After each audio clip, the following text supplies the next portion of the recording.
Obrigado, obrigado, Graça. Muito bem.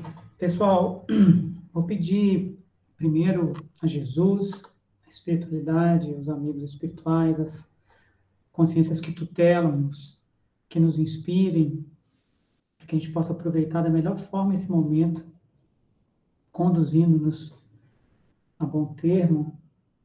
Eu peço que vocês fiquem à vontade para interagir, para perguntar. Me veio a ideia de trazer um tema que acreditei possa ser muito útil, que é esse da prosperidade. Eu acho que todo mundo deve ter visto, porque estava lá no tema na divulgação do link lá. Então, eu vou pedir que vocês fiquem à vontade, se quiserem fazer alguma colocação, alguma contribuição, você ser muito bem-vinda. A nossa proposta foi desenvolvida em cima de textos do Emmanuel. E a ideia é realmente compreender as noções de prosperidade que acreditamos fundamentais para a nossa vida. E talvez porque existam muitos conceitos ou crenças já estabelecidos que a gente nem sempre percebe ou segue inconsciente sobre isso, né, desconectado do fluxo abundante da vida. Consigo compartilhar a tela aqui, Romão? Acho que sim, Consegue, né? consegue sim. Deixa eu ver aqui.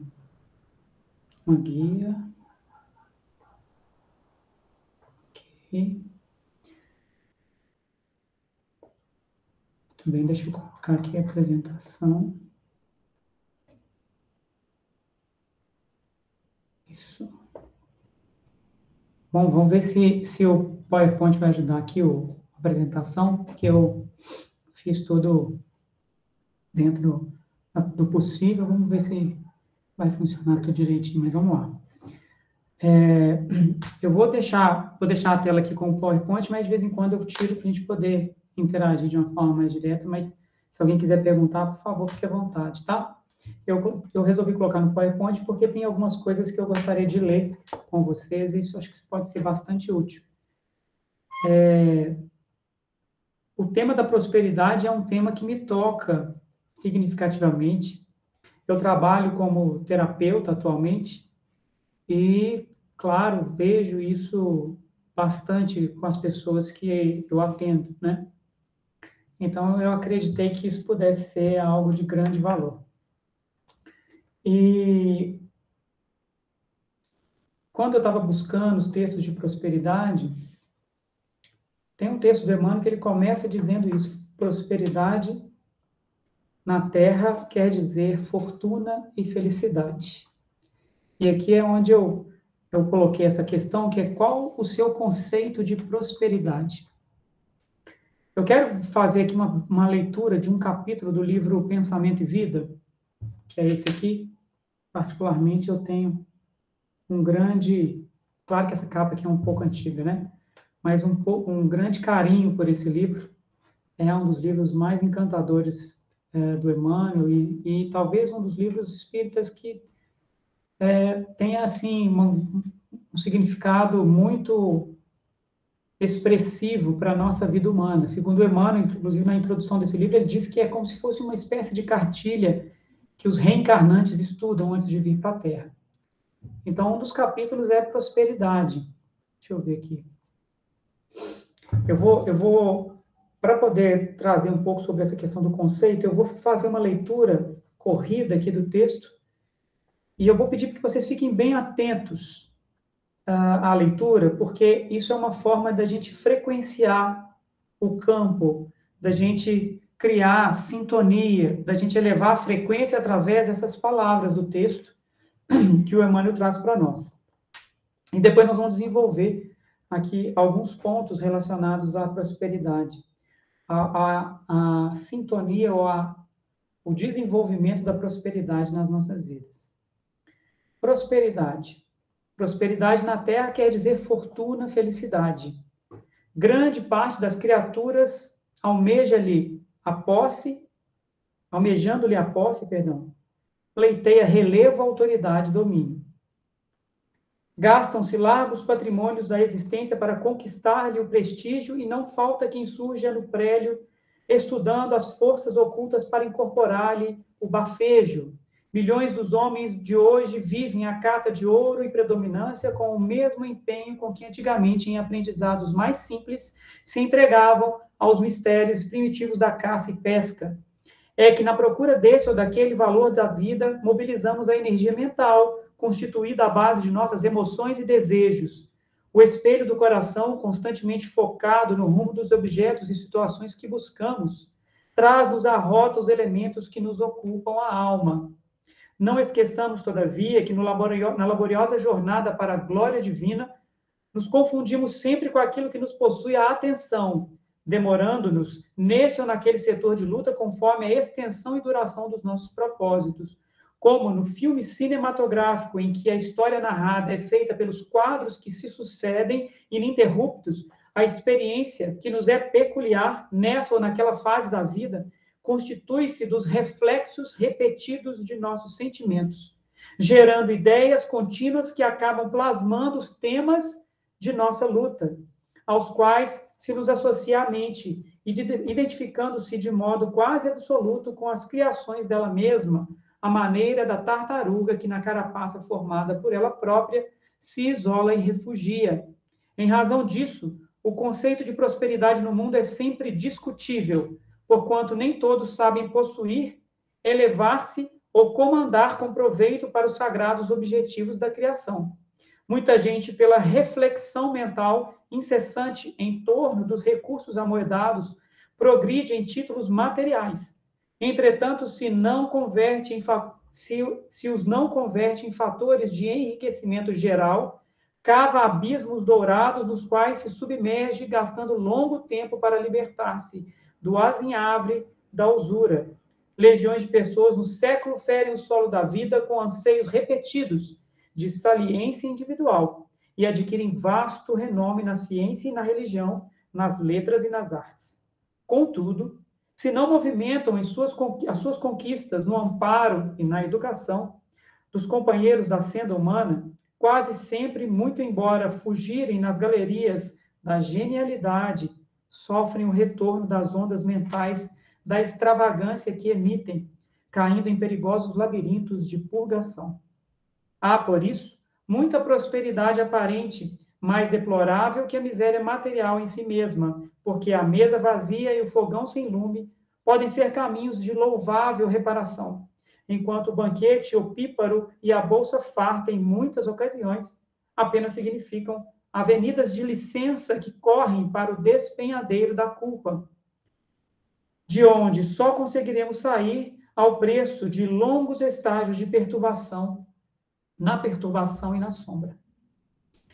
Muitos religiosos perguntam: por que motivo protegeria Deus o progresso material dos ímpios?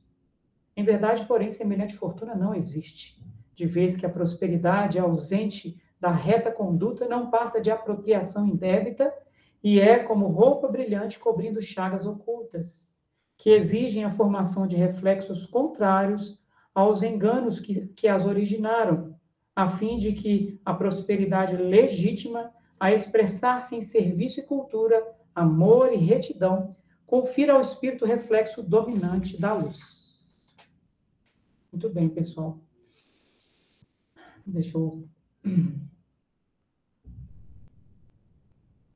Eu fico querendo ver o rosto de vocês aqui, eu não sei como que eu tiro a apresentação da tela para eu poder vê-los. Deixa eu ver se eu aumentar aqui a tela, se eu consigo ver mais gente.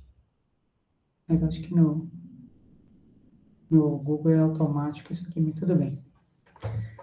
Muito bem, gente. Qual o seu conceito de prosperidade? Essa é uma questão para a gente refletir. Eu coloquei em forma de questão para que nós pudéssemos nos perguntar. Eu costumo entender que mais importante do que respostas são perguntas. As respostas carregam um tom de verdade, de certeza, de algo pronto, e nem sempre nos dão o alcance que nós precisamos. As perguntas são estímulos abertos. Você se pergunta e se coloca a observar. E aí você vai galgando compreensões cada vez mais amplas e mais profundas, ao invés de ficarmos ocupados com os conceitos definitivos, né, com as respostas definidas. Mas aqui o Emmanuel diz uma coisa, alguns detalhes sobre conceito de prosperidade interessantes, porque ele abre o texto dizendo prosperidade na terra quer dizer fortuna, felicidade. Prosperidade na terra quer dizer fortuna, felicidade. Só que na sequência ele diz assim: grande parte das criaturas almejando-lhe a fortuna e a felicidade, almejando-lhe a posse, pleiteia relevo, autoridade e domínio. Então, há uma confusão. A pessoa, querendo fortuna e felicidade, ela vai pleitear relevo, destaque na sociedade, autoridade, ou seja, né, poder e domínio sobre a realidade, né? E aí ele vai falar o que nós já lemos aqui, e lá na frente ele ainda diz: em razão disso, o conceito de prosperidade no mundo é sempre discutível, porquanto nem todos sabem possuir, elevar-se ou comandar com proveito para os sagrados objetivos da criação. E o texto todo, ele versa de alguma forma sobre isso. Já quero chamar a atenção para coisas que nós vamos falar aqui ainda ao longo da conversa, que é a questão dos reflexos mentais. Ele chama a atenção para que tudo aquilo onde nós fixamos a atenção, nós tendemos a reproduzir e gerar identificação. Esse ponto da identificação é um negócio muito interessante. No processo de autoconhecimento, o próprio processo de autoconhecimento é um processo de desidentificação, onde você vai se desidentificando de tudo aquilo que você acredita que seja você, e quando você começa a enxergar essas características, esses pontos, você vai vendo que nada daquilo é você, porque você enxerga, e enxergando você se desconecta daquela realidade. Então, assim,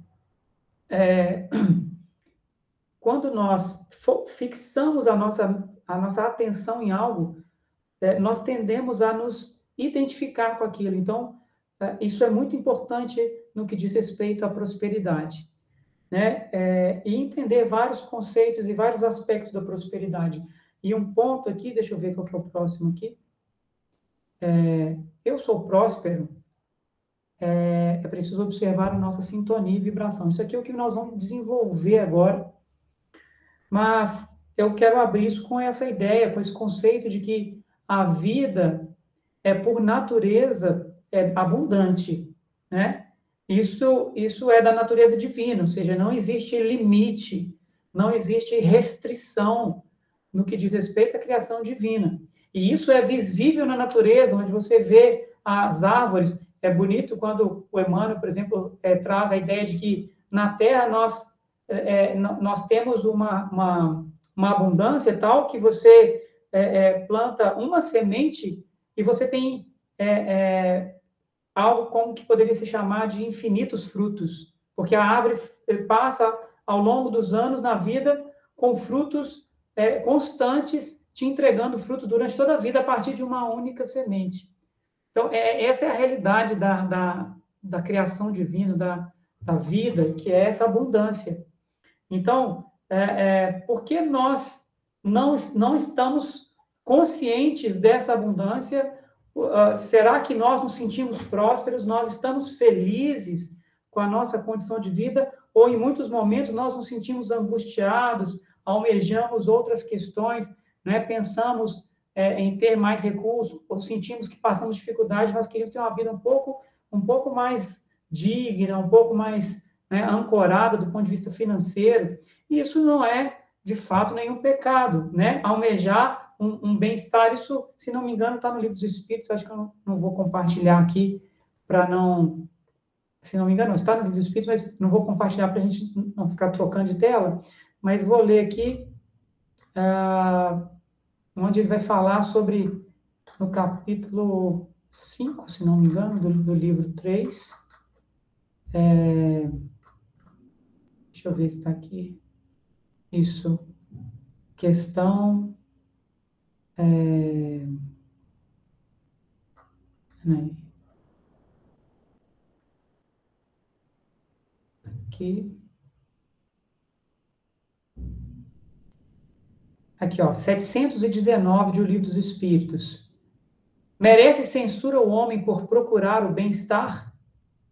É natural o desejo do bem-estar. Deus só proíbe o abuso por ser contrário à conservação. Ele não condena a procura do bem-estar, desde que não seja conseguido à custa de outrem e não venha a diminuir-vos nem as forças físicas, nem as forças morais. É uma reflexão bastante bonita, né? O Livro dos Espíritos é fantástico nesse sentido. Quando você lê as respostas do Livro dos Espíritos e você vê a espiritualidade respondendo sem qualquer julgamento em nenhum tipo de assunto, apenas colocando para nós a evidência da realidade da vida. Então, ele fala que Deus condena no sentido de que a própria vida nos mostra isso. Qualquer excesso gera problema. Se você come em excesso, você passa mal, e assim, tudo que é em excesso, né? Mas não é algo condenável a busca pelo bem-estar, ao contrário, isso faz parte da vida, isso foi colocado em nós e é necessário que seja assim. Ele até continua, eles têm a reflexão ao redor da questão de 719, tem várias questões interessantes sobre esse aspecto. Então, o que nós queríamos propor aqui é levantar 8 pontos que se referem à nossa prosperidade. E isso saiu a partir de atendimento que eu fiz no consultório com essa demanda, onde o meu aluno tinha essa demanda. Na verdade, como eu disse, várias pessoas têm, mas isso surgiu a partir de um atendimento específico, onde eu construí para ele alguns pontos a serem observados para que ele pudesse desenvolver uma vida próspera, desenvolver a sua prosperidade, porque era uma demanda dele, ele está em processo, né? E eu achei isso bastante interessante, bastante significativo para poder compartilhar. Então, essa mais uma pergunta, como eu fiz inicialmente, eu sou próspero? Que a pergunta fique e a gente observe. Eu estou feliz com a minha vida como está? Eu estou sereno? Eu gostaria de ter um bem-estar a mais, ou seja, eu não me sinto inteiro, né, onde eu estou, do jeito que eu estou. Será que existe em mim uma demanda de uma vida diferente? Porque essa pergunta é uma pergunta importante, porque essa vai ser o primeiro ponto que eu vou colocar aqui, que é a ideia do preconceito. Nós temos conceitos ou crenças, como eu disse inicialmente, a respeito da riqueza, do dinheiro, da prosperidade. Aí, mais uma pergunta, eu coloco: como meus olhos enxergam a riqueza? É nesse sentido que a gente tem que se perguntar e entender a questão do preconceito. Esse foi o primeiro ponto que eu coloquei para esse aluno e que eu trago aqui para a gente refletir, com base, inclusive, em alguns textos que eu vou colocar aqui para nós. Só para a gente começar, esse aqui está no livro do Emmanuel, Fonte Viva, lição 177. Quem se aflige indebitamente ao ver o triunfo e a prosperidade de muitos homens impiedosos e egoístas, no fundo dá mostras de inveja, revolta, ambição e desesperança.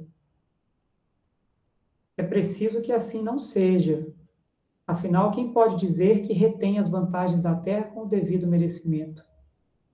Se observamos homens e mulheres despojados de qualquer escrúpulo moral, detendo valores transitórios do mundo, tenhamos ao revés pena deles. Vou voltar aqui, porque essa primeira frase, ela reúne aqui algo que eu quero trazer à reflexão. Muitas vezes, nós seguimos na vida com determinados preconceitos em relação à riqueza, e eu diria que talvez isso é bastante comum nos meios religiosos, especialmente espíritas, né? Especialmente espíritas.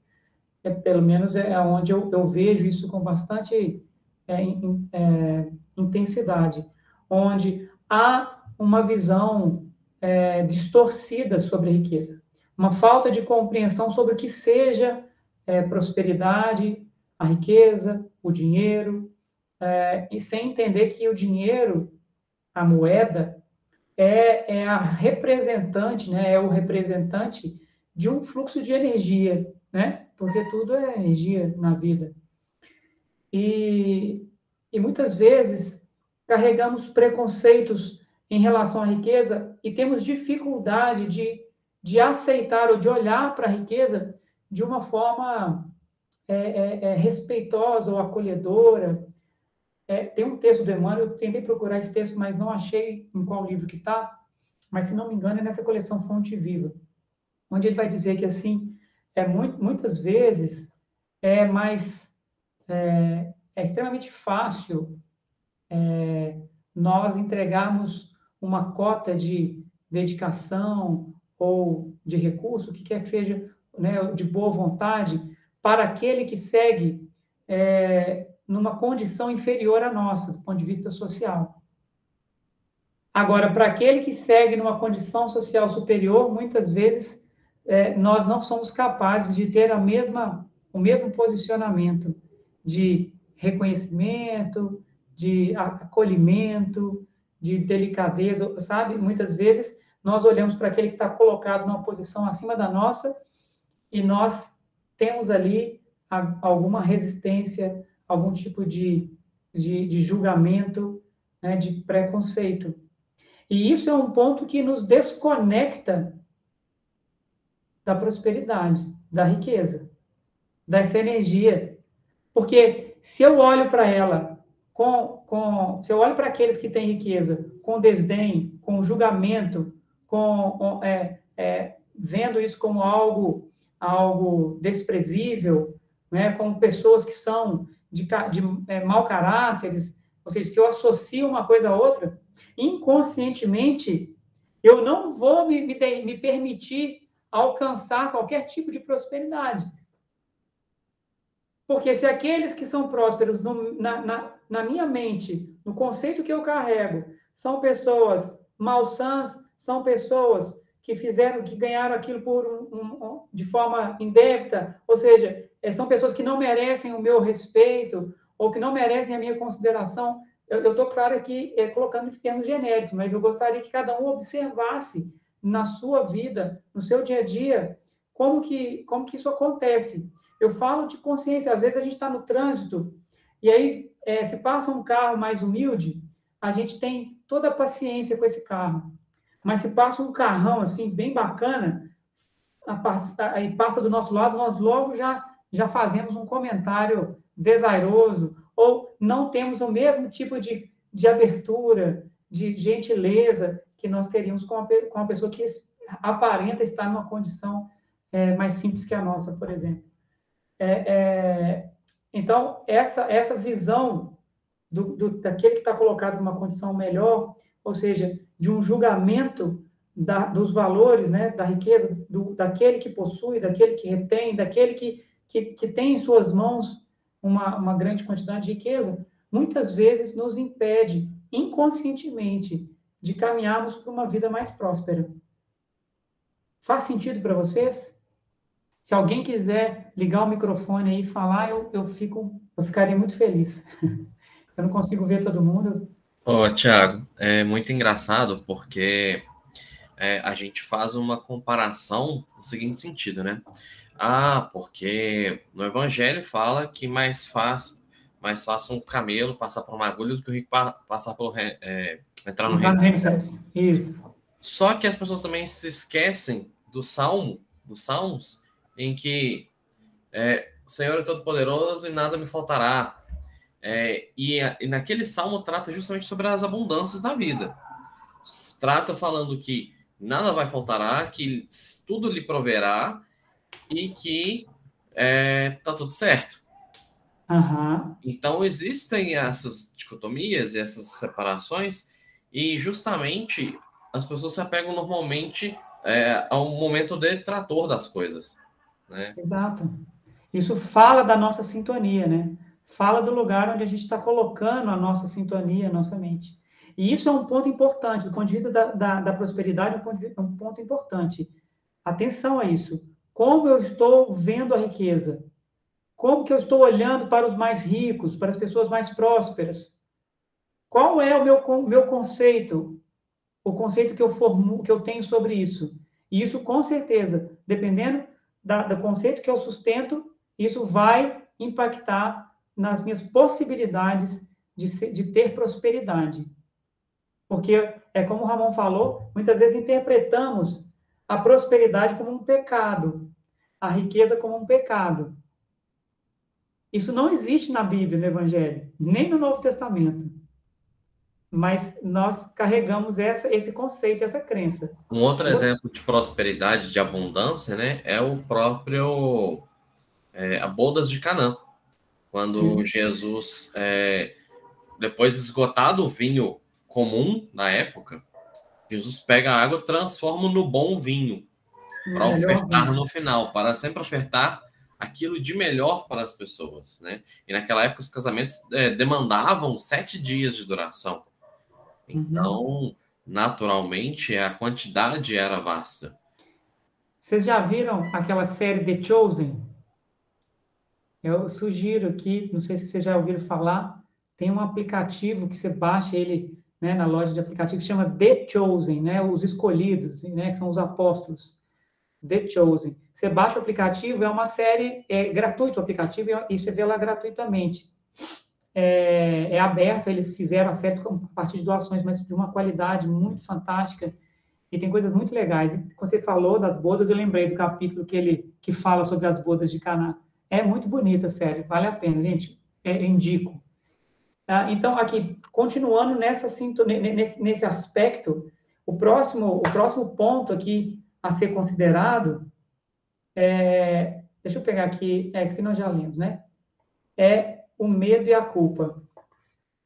Medo e culpa são aspectos presentes da nossa consciência. Quem disser aí, já vou adiantar para não precisar de passar vergonha. Quem disser aí que não sente medo ou não tem culpa, a gente pode dizer assim, hipócrita, como Jesus disse aos fariseus. Porque medo e culpa são aspectos da condição humana, são linguagens presentes na periferia da consciência humana. Então, todos nós passamos, ou sentimos, ou temos contato com esses aspectos, o medo e a culpa. Eu coloquei que você tem medo de quê? E aí, conectando com essa questão da abundância, deixa eu ver o texto aqui. Eu vou ler aqui só esse trechinho que é do texto que nós lemos no início. Há, por isso, muita prosperidade aparente mais deplorável que a miséria material em si mesma, porque a mesa vazia e o fogão sem lume podem ser caminhos de louvável reparação, enquanto o banquete opíparo e a bolsa farta, em muitas ocasiões, apenas significam avenidas de licença que correm para o despenhadeiro da culpa, de onde só conseguiremos sair ao preço de longos estágios na perturbação e na sombra. O Emmanuel fala isso depois de ter falado sobre a questão da criação de realidade, né, da sintonia, onde você coloca a sua vista, o seu olhar num determinado lugar e você vai caminhando naquela direção, criando realidades para si. Isso é muito importante de entender, porque um conceito que muitas vezes nós nos enganamos é o conceito do castigo, né? Como se Deus castigasse. Mas é natural onde a pessoa cria uma realidade mental, cria hábitos, cria visões a partir da repetição ali na busca de algo, e aquilo produz sofrimento, mas para ela sair dali vai ter que ter um tempo para desconstruir, para desfazer, para esgotar aqueles resíduos produzidos e reformular toda a sua estrutura mental para que ela possa se sentir num outro nível de bem-estar. Então, é natural. Mas aqui eu estou trazendo, eu trouxe esse texto falando de medo e culpa, porque muitas vezes um dos problemas que tem relação com a prosperidade são o medo e a culpa que nós carregamos de alguma maneira. Quando a gente fala do preconceito lá antes, quando a gente olha para a riqueza e, portanto, para os ricos, né, para as pessoas que são mais prósperas, com julgamento, com preconceito, muitas vezes isso reflete uma culpa. É basicamente uma projeção que eu faço no outro por culpas que eu carrego ou medos. A culpa no sentido de que talvez em algum momento eu tive recursos e aquilo me fez mal. Às vezes, nessa mesma vida, coisas de pequeno porte, mas que para o inconsciente não existe uma diferença de tamanho, porque o inconsciente ele tende a fugiu a palavra aqui, mas ele reproduz, quer dizer, só para vocês entenderem, se uma criança vê um cachorrinho, um poodle, e o pai fala assim, au, au, quando ela está crescendo, é um bebê, e aí ele olha para o cachorrinho e fala, au, au. Aí ele está aprendendo au, au, aprendeu que aquilo é au, au. No dia seguinte, ele vê um husky siberiano, um São Bernardo enorme, e aí a criança olha para o cachorrinho e fala assim, au, au. Porque a nossa mente faz essas associações, o inconsciente faz esses processos, essas conexões. Então, às vezes, você passou por situações muito pequenas de decepção com algo, com alguma possibilidade que você detinha nas mãos, seja financeira ou não, se decepcionou e aí, de repente, você carrega uma culpa. Ou que, às vezes, foi simplesmente acordada num processo de recapitulação nessa vida, de vidas passadas. Então, quando nós já nos decepcionamos, né, conosco, já sofremos por conta de não sabermos administrar, por não termos estrutura para administrar uma condição mais próspera, mais abundante de recursos materiais, carregamos, às vezes, consciente ou inconscientemente, normalmente isso está gravado no inconsciente, uma culpa. E essa culpa, mesmo que nós não tenhamos consciência dela, ela vai nos colocar em oposição à conquista de qualquer prosperidade. E a mesma coisa o medo, porque o medo, às vezes, vem da culpa, ou seja, e a culpa vem do medo, né? Mas eu tenho culpa por ter feito algo e tenho medo de cair no mesmo erro novamente. E o medo, portanto, e a culpa são extremamente castradores. E cultivar a culpa é cultivar uma ideia distorcida da realidade, porque, no fundo, o que existe é aprendizado, né? O que existe é inconsciência, erro, em relação aos propósitos centrais da nossa consciência, mas que nós erramos naturalmente por imperfeição, por inconsciência. Inclusive, nesse mesmo livro, Pensamento e Vida, no capítulo 22, o Emmanuel vai falar sobre culpa. E ele vai falar exatamente que a única coisa que pode nos libertar de longos processos de recapitulação, que é isso que ele fala aí no final, longos estágios na perturbação e na sombra, longos processos de recapitulação, é a humildade. Enquanto você cultiva a culpa, você caminha para esses longos processos de aprendizado, de recapitulação, de sombra, de dor. Mas se você ligar, né, colocar a humildade como recurso, como uma postura que aceita a própria condição de inconsciência, acolhe as escolhas que fez e suas consequências, você caminha para cima, sem precisar de perder de gastar todo esse tempo em longos processos recapitulatórios. Então, libertar-nos da culpa e do medo é essencial. Como eu disse, isso existe no nosso campo, na periferia da consciência. Mas nós não precisamos estar identificados com o medo e com a culpa. Nós não somos o medo, nós não somos a culpa, apesar de podermos sentir, perceber isso em nós. Mas nós podemos nos desconectar, reformular esses padrões do nosso campo. E isso é um processo que é preciso ser realizado. Tem vários caminhos, né? Nós trabalhamos muito com esse tipo de temática no processo terapêutico, com os traumas que nós carregamos do passado, né? A culpa, ela tem relação com o passado e o medo com o futuro, né? O medo tem a ver com aquilo que é desconhecido e a culpa com o passado que nós não aceitamos. Então, são coisas a serem olhadas e cuidadas.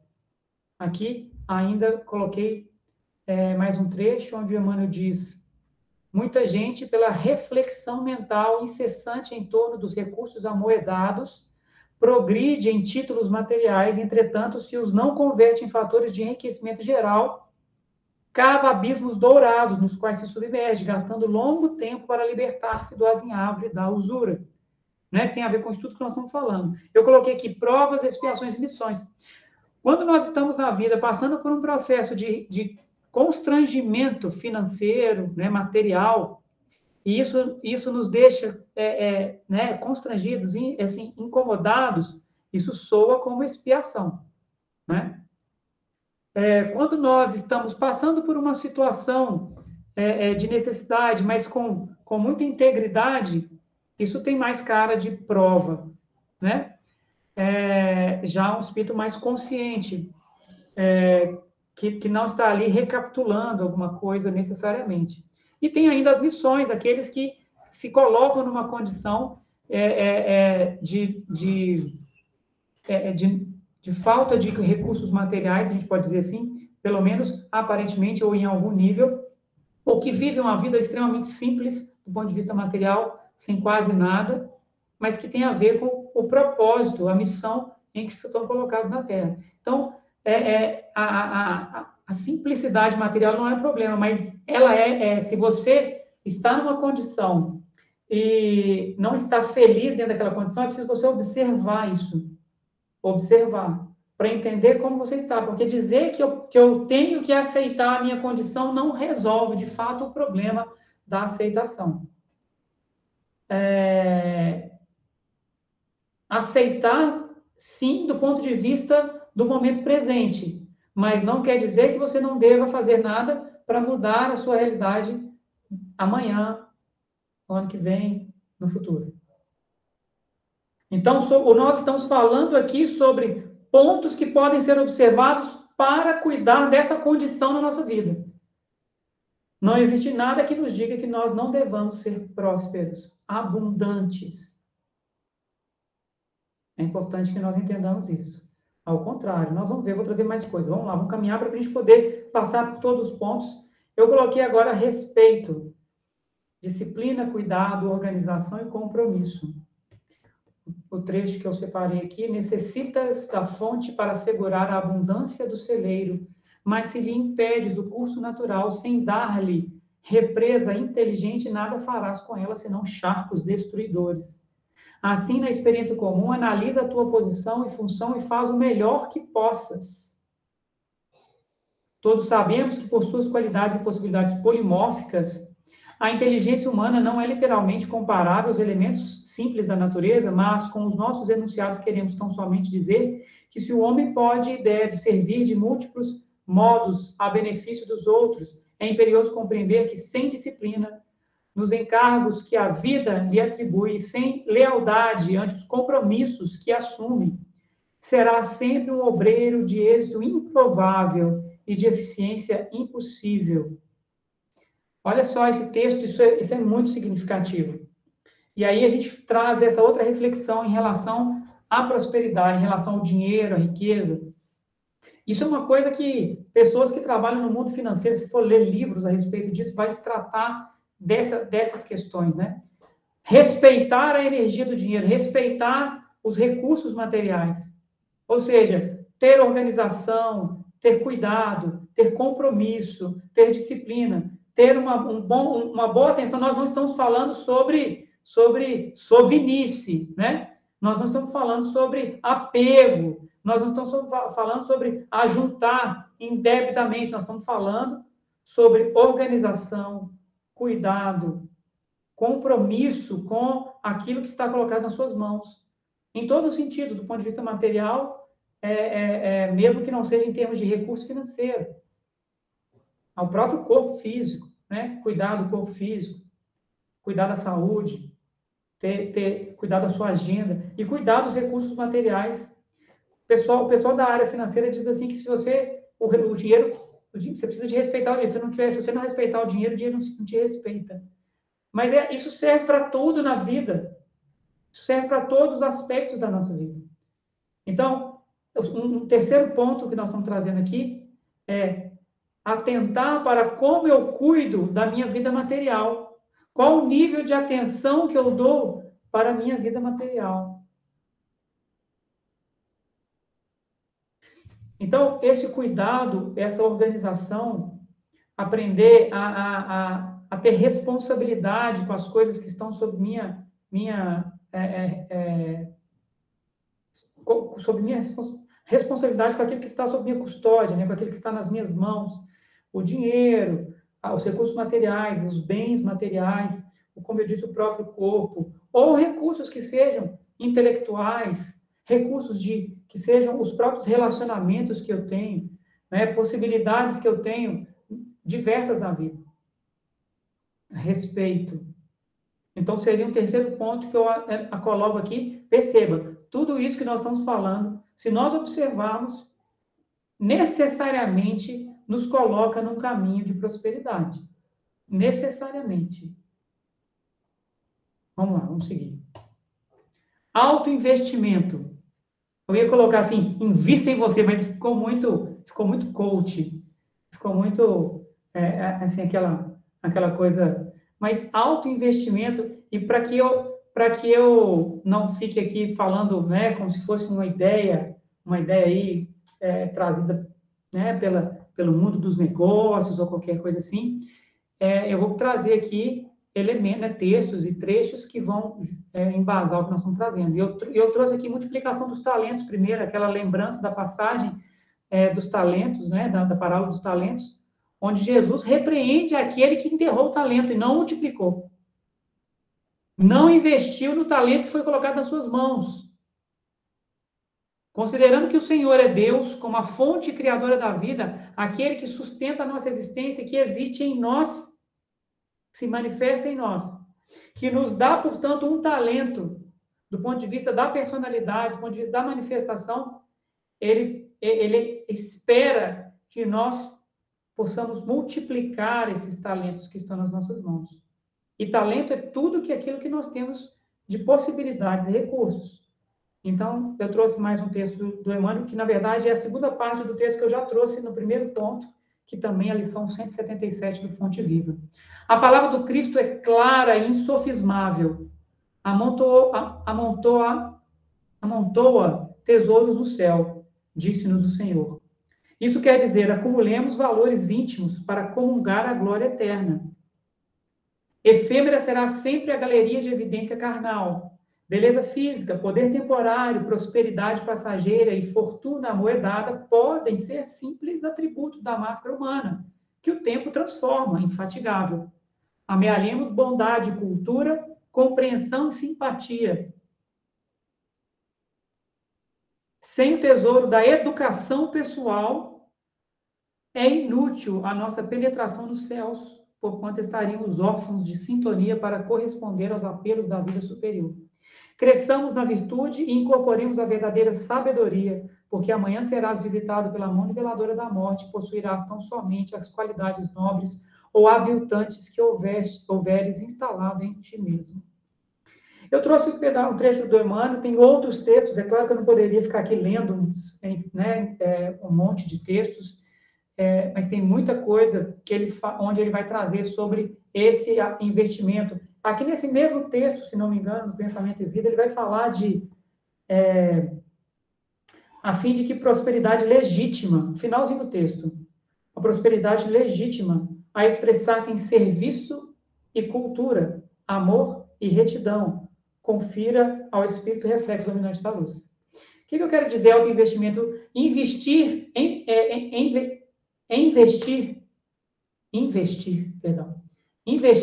nós mesmos é o tipo de investimento sem erro.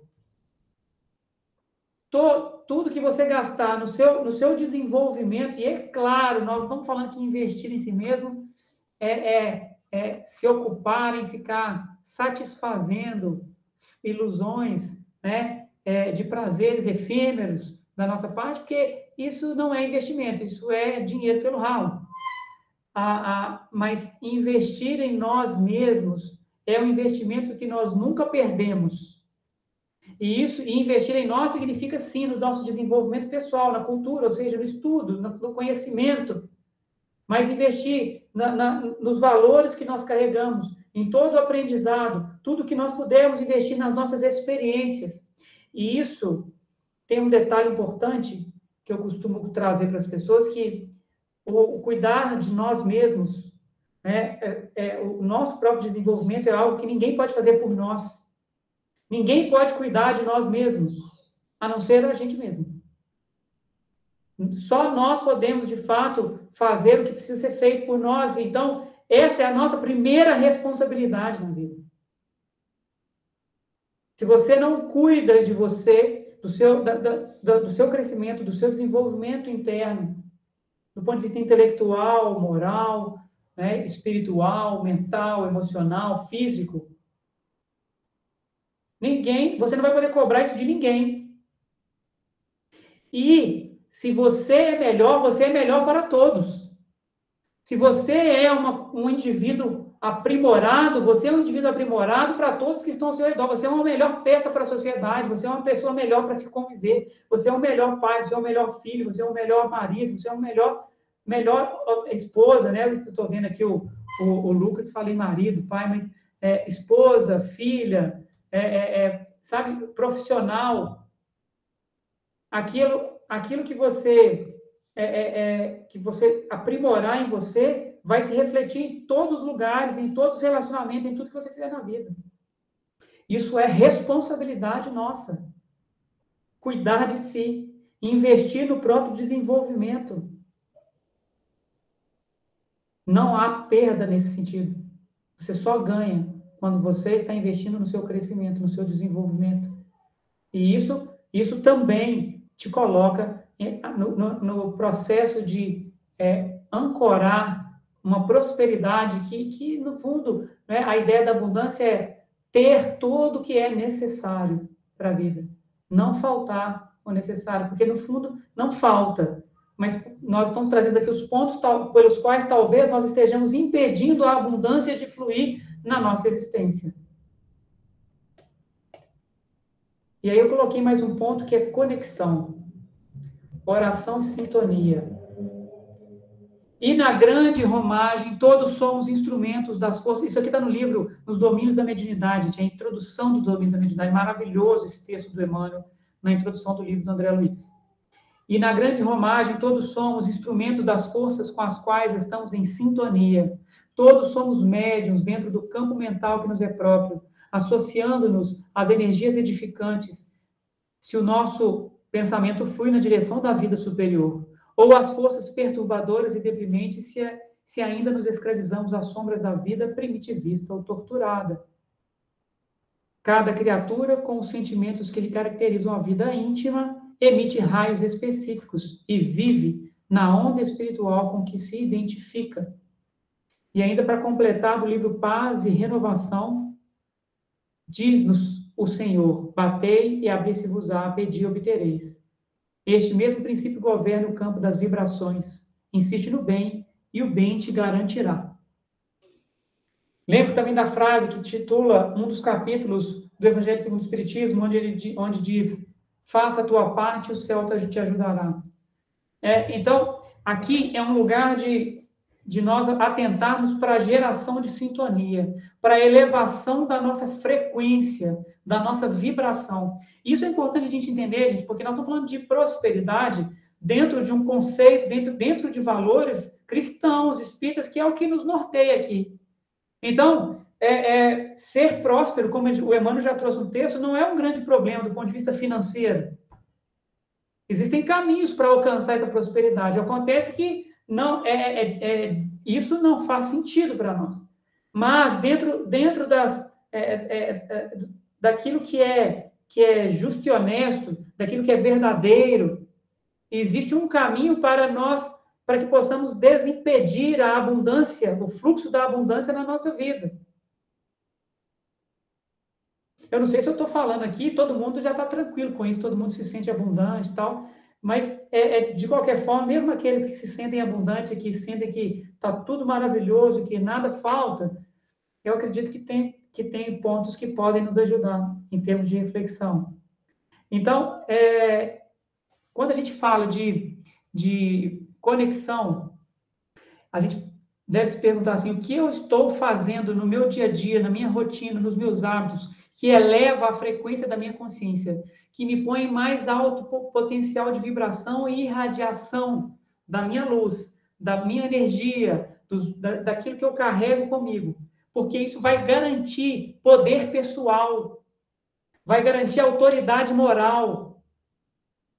Isso vai me dar espaço onde quer que eu esteja. Elevação de frequência, elevação de frequência, elevação. E como que eu faço isso?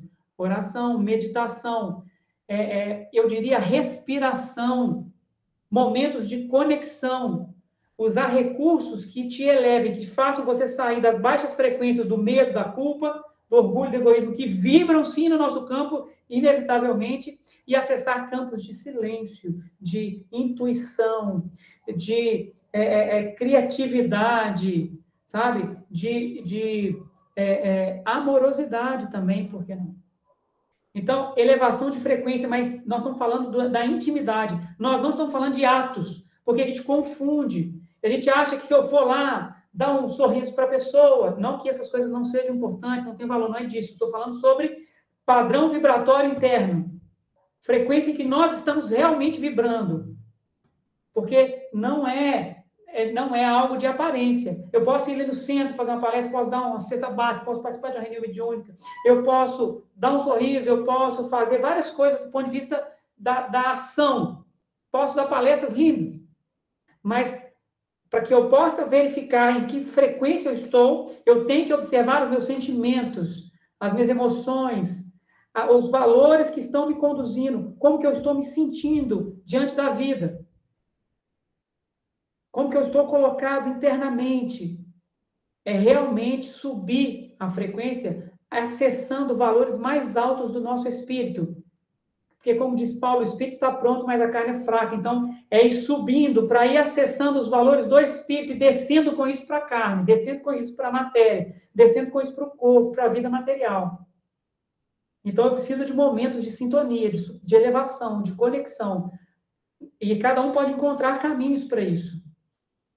Mas cito aqui o livro do irmão Jacó, Voltei, fotografado pelo Chico, onde ele vai falar que no plano espiritual ele começou a se iluminar, porque ele diz que ele desencarnou meio cinza, meio opaco, enquanto outros amigos espíritas estavam brilhantes, e aí ele fala que alcançou umas frequências mais altas através de exercícios de respiração e meditação.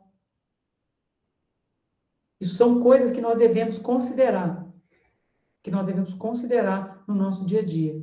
Eu vou seguir, gente, eu ficaria nesse tema aqui, a gente poderia conversar 3 horas, mas vou ter que seguir para a gente poder trazer aqui um fechamento, né, antes do tempo encerrar aqui. Gratidão é mais um ponto. Então, na gratidão, peguei aqui uma passagem de Paulo, na primeira carta aos Tessalonicenses, capítulo 5, versículo 18. Em tudo dai graças. Em tudo dai graças. O Emmanuel comenta essa passagem no livro Fonte Viva. Saibamos agradecer as dádivas que o Senhor nos concede cada dia. Muita gente está esperando lances espetaculares da boa sorte. Aqui eu pulei. Nesse trecho, ele vai falar coisas do tipo, eu vou ter que ser bem breve aqui, mas ele vai falar assim, saibamos agradecer as dádivas que o Senhor nos concede cada dia. Aí vai falar coisas como a largueza da vida, o ar abundante, a graça da locomoção, a faculdade do raciocínio, a fulguração das ideias, a alegria de viver, de ver, o prazer de ouvir, o tesouro da palavra, o privilégio do trabalho, o dom de aprender, a mesa que nos serve, o pão que nos alimenta, o pano que nos veste, as mãos desconhecidas que se entrelaçam no esforço de suprir-nos a refeição ou agasalho, os benfeitores anônimos que nos transmitem a riqueza do conhecimento, a conversação do amigo, o aconchego do lar, o doce dever da família, o contentamento de construir para o futuro, a renovação das próprias forças, etc, etc, etc. Muita gente está esperando lances espetaculares da boa sorte mundana a fim de exprimir gratidão ao céu. O cristão, contudo, sabe que as bênçãos da providência divina nos enriquecem os ângulos mais simples de cada hora no espaço de nossas experiências. Nada existe insignificante na estrada que percorremos. Todas as concessões do Pai Celeste são preciosas no campo da nossa vida. Utilizando, pois, o patrimônio que o Senhor nos empresta no serviço incessante do bem, aprendamos a agradecer. E aqui, então, eu deixo mais esse ponto da gratidão que tem a ver com a nossa vibração, com a nossa frequência, que é um ponto de elevação da nossa frequência. Eu vou explicar sobre isso. Aqui, primeiro, o detalhe, onde ele fala que nada existe de insignificante na estrada que percorremos. Eu costumo dizer assim que nada na vida é tão importante assim. Normalmente a gente lega muita importância a determinados fatos, a determinados acontecimentos, a determinados aspectos, pessoas da nossa vida. Eu costumo dizer assim, nada é tão importante assim. Não leve as coisas tão a sério, porque tudo é muito importante. Porque quando você dá muita importância para alguma coisa, significa que você está tirando a importância de outras coisas. Quando algo é muito importante, significa que outras coisas não são tão importantes assim, mas tudo é muito importante. Não considere nada insignificante. E aí, o que eu aconselho, não sei se vocês já ouviram falar disso, no ponto da gratidão, é um exercício de gratidão, porque, atenção, a gratidão não é você sentar na cama à noite e falar obrigado, Senhor, pelo céu azul, obrigado pelo alimento do meu dia, obrigado. A gratidão não tem a ver com as suas palavras de agradecimento. Mais uma vez, gratidão tem a ver com o sentimento, com o que está vibrando em mim, onde eu estou vibrando. Então, o que seria um exercício de gratidão? Não é sentar e ficar agradecendo com palavras.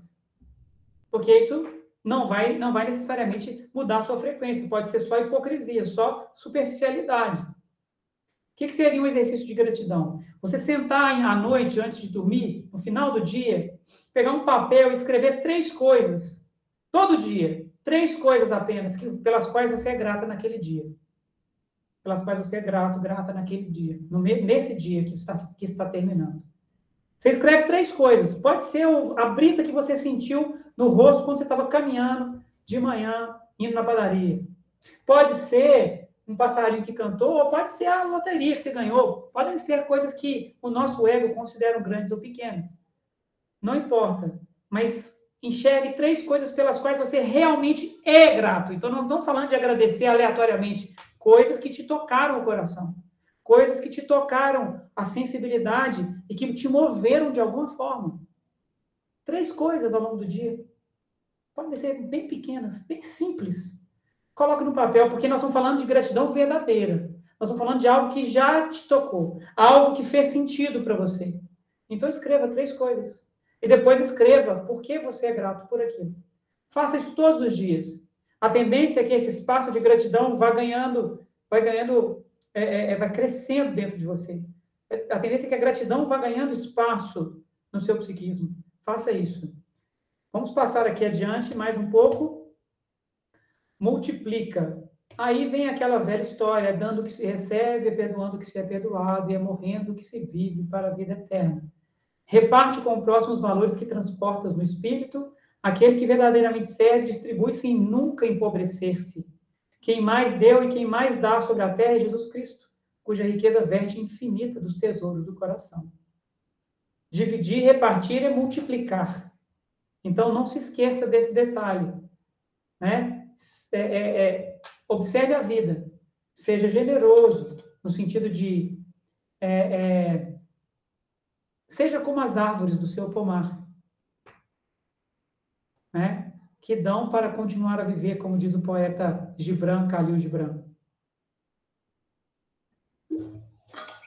Sugiro também para quem quiser pesquisar o livro O Profeta, do Gibran, Khalil Gibran, e sobre isso especificamente ele fala no capítulo 6, a dádiva. Fantástico. E aí vou passar aqui mais uma coisa, a entrega. Esse é o 8º ponto. Primeiro a erva, depois a espiga, por último o grão cheio na espiga. Marcos 4, 28. Quem fala de paciência se refere à esperança. À vista disso, paciência quer dizer saber esperar. Se acalentas algum plano de felicidade, se aspiras a conquistar o conhecimento superior, se anseias obter a compreensão de um ente amado, ou se desejas a recuperação de um ente querido, trabalha e serve sempre na direção do alvo por atingir, sem desânimo e sem precipitação, contando com Deus, porque as leis divinas, para te garantirem a concretização desse ou daquele propósito, em matéria de execução do bem, apenas te solicitam saber esperar. E aí eu lembro daquela passagem também do Evangelho que diz, aquele que perseverar até o fim será salvo. Aqui nós temos a noção de que tudo isso que nós falamos são questões a serem trabalhadas no nosso campo, para as quais a gente deve se atentar para construirmos prosperidade real na nossa vida.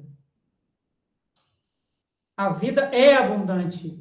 Nós não precisamos passar necessidade. Nossa, mas por que tem gente... Não, porque é isso, nós temos que descobrir, acordar para isso. e pararmos de impedir o fluxo da vida, que a tudo sustenta, que a tudo dá o que é necessário. Como diz Jesus, o pai não dá a pedra ao filho que pede pão. Olhar os lírios do campo, as flores que não tecem nem fio, e nem Salomão se vestiu tão belo como os lírios do campo, como Deus veste a erva do campo, que hoje está ali, amanhã vai ser pisada. Quanto mais vós. Olhai os pássaros do céu, que não semeiam, nem colhem, nem ajuntam em celeiros, e Deus os alimenta. Quer dizer, são passagens que Jesus está dizendo, olha, não falta, a vida é abundante, não tem necessidade.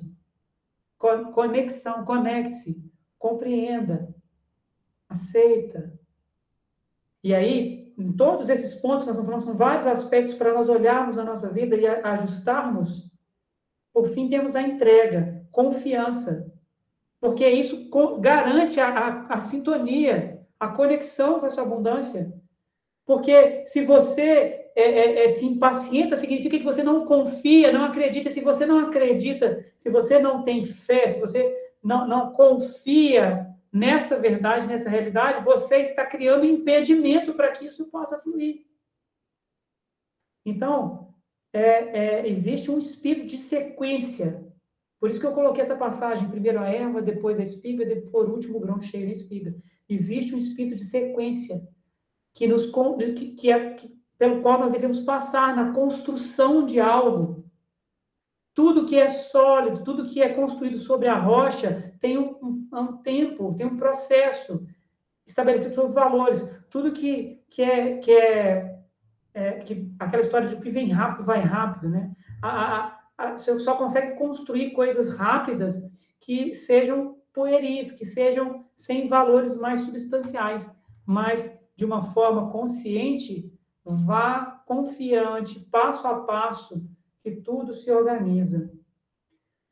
Está fazendo sentido para vocês, pessoal? Eu estou perguntando, estava falando que nós já vamos terminar agora, mas eu quero encerrar com a leitura, antes do fim, aqui antes de fechar. Eu sei que já são 8h03, 9h03, mas eu queria trazer esse texto do Emmanuel como inspiração final. Eu falei... Tá tudo tranquilo, Thiago. Ah, que ótimo. É que é muita reflexão, né? É muita coisa, né? A gente não está acostumado muito a essa percepção íntima, mesmo com toda a condução aí do Santo Agostinho nos instruindo para isso, né? E essa confiança aí, sem tomar muito tempo, mas tem faltado muito para muitas pessoas, o desespero e o índice de suicídio está enorme.